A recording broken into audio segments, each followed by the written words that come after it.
Robert in California, why do the pastors believe the King James Version is the best translation?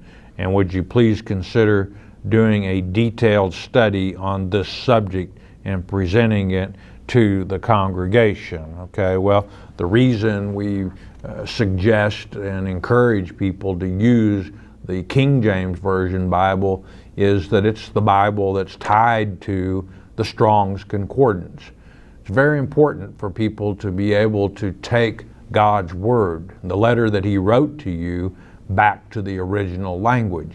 The translators from Hebrew to English, from Chaldee to English in the Old Testament, the translators from Greek to English in the New Testament did a pretty fair job, but they could have made some better choices in many cases as far as their selection of words. And you add a lot of meaning to your studies if you're able to take God's Word back to the original language.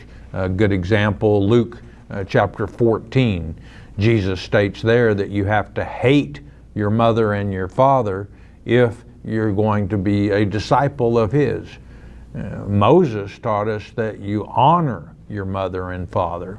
In fact I pointed out in our lecture that Jesus endorsed Moses as the writer of the book of Leviticus, because later on in the book of Leviticus we're going to see that the penalty for cursing your mother and your father is death. And that goes into not taking care of your mother and father as well. But if you have a Strong's Concordance, I about got off my point there, is if you take that word hate and look it up in your Strong's Concordance, you'll find that it means to love less. Now, there's a big difference between you have to hate your mother and father to be Jesus' disciple and loving them less than Jesus to be His disciple. Margaret